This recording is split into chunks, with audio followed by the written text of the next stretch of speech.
નર્મદા જિલ્લામાં ₹75 લાખના કથિત તોડકાંડ મુદ્દે રાજકીય માહોલ ગરમાયો છે. આ મામલે સાંસદ મનસુખ વસાવાએ ચોંકાવનારું નિવેદન આપતા જણાવ્યું હતું કે સરકાર જો તેમની વાત નહીં સાંભળે તો તેઓ ભાજપમાંથી રાજીનામું આપી દેશે. નર્મદા જિલ્લામાં તોડકાંડ મુદ્દે રાજકીય ગરમાવો ચરમસીમાએ પહોંચ્યો છે. ભરૂચ નર્મદા જિલ્લાના સાંસદ મનસુખ વસાવાએ સરકાર, અધિકારીઓ અને રાજકીય નેતાઓ સામે ગંભીર આક્ષેપો કર્યા છે. સાંસદ મનસુખ વસાવાનો આરોપ છે કે પ્રધાનમંત્રીના કાર્યક્રમ દરમિયાન થયેલા ખર્ચ મુદ્દે ₹75 લાખની માંગણી કરવામાં આવી હતી.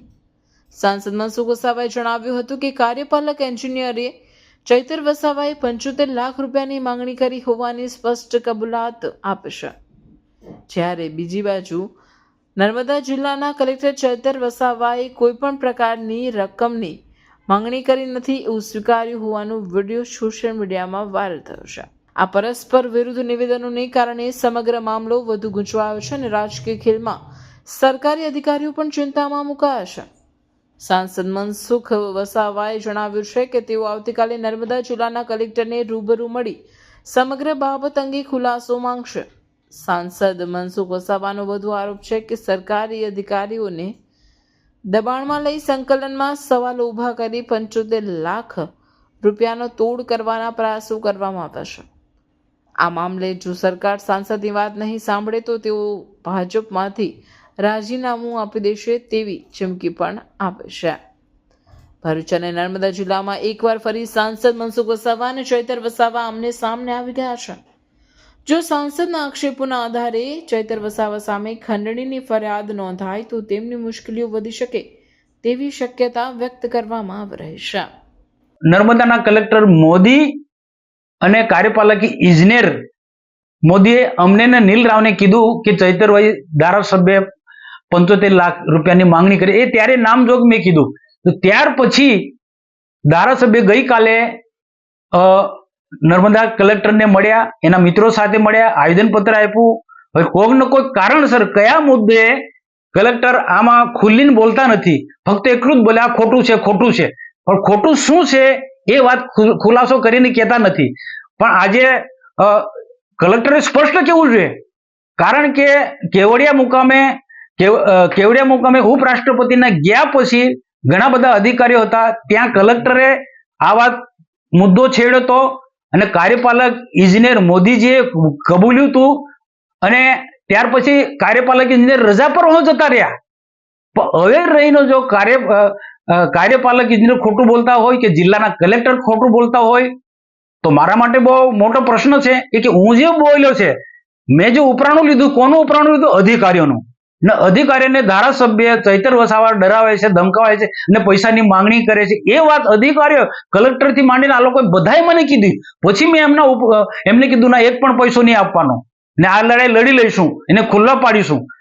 તો આ સામેથી આ લોકો કહે છે ને જ્યારે કલેક્ટર ગઈકાલે નરોવા કુંજરા ક્લિયર બોલતા નથી, તો આના માટે કલેક્ટર ને કાલે હું મળવાનો છું. મારી સાથે જિલ્લા પાર્ટીના પ્રમુખ નીલ રાવ પણ આવવાના છે અને કલેક્ટરને અમે કહીશું, રૂબરૂ મીડિયાને પણ લઈ જઈશ કે ભાઈ તમે જ કેવડિયા મુકામે હેલીપેડ પર તમે આજ વાત કહી કે ચૈતરભાઈ આ રીતના માંગે છે 75 લાખ. તમે કીધું છે, અમને તો ખબર નહોતી અને તમે મને કમ ફરી જાઓ, સાચી વાત કહો. એટલે સાચી વાત કલેક્ટરને કાલે કહેવી પડશે. અને જો કલેક્ટર સાચું ના કહે તો આ સત્યની લડાઈ છે. હું સત્યની લડાઈ લડીશ, સરકારમાં પણ ગઈશ ને સરકારે મારું સમર્થન કરવું પડશે. હું જે લડાઈ લડું છું એ કોના સરકારના અધિકારી માટે લડું છું. સરકાર પર જે બેફામ ગાળો દે છે સરકારના મંત્રીઓને, એની સામે, એવા ધારાસભ્યની સામે લડું છું. તો સરકારે મને મદદરૂપ થવું પડશે. મારી સાથે ન્યાય સરકારે કરવો, એવી કમિટી બનાવો. આખી સરકારે કમિટી બનાવવી જોઈએ, આખી તપાસ સમિતિ મૂકો. કંઈક ને કંઈક સત્ય બહાર આવશે. ને જો સરકાર આટલું પણ નહીં કરે, મદદરૂપ નહીં થાય, સરકાર મને જો મદદરૂપ ના થાય, મારી જે લડાઈ છે સત્યની લડાઈ છે.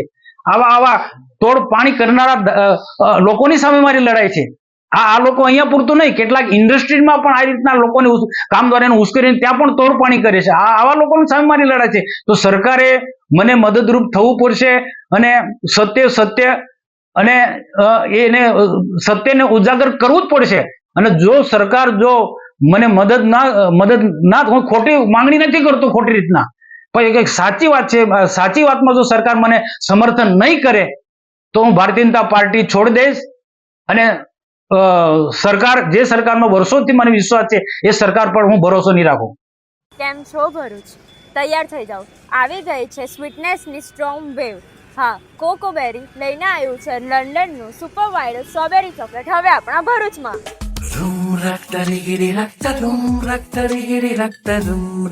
અહીંયા સ્વીટનેસ એવી છે જ્યાં એક બાઇટથી સ્ટ્રેસ ગાયબ અને બીજા બાઇટથી મૂડ એકદમ ફૂલ ઓન સેટ થઈ જાય.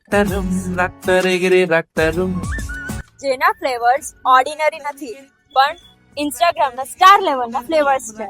મિલ્ક ચોકલેટ સ્ટ્રોબેરી જે સ્મૂથ, સોફ્ટ અને ફૂલ ક્રીમી સ્ટ્રક્ચર સાથે. વ્હાઇટ ચોકલેટ સ્ટ્રોબેરી જે દેખાય એનાથી ડબલ સ્વીટ લાગે. ડાર્ક ચોકલેટ સ્ટ્રોબેરી થોડું રીચ અને થોડું ક્લાસી.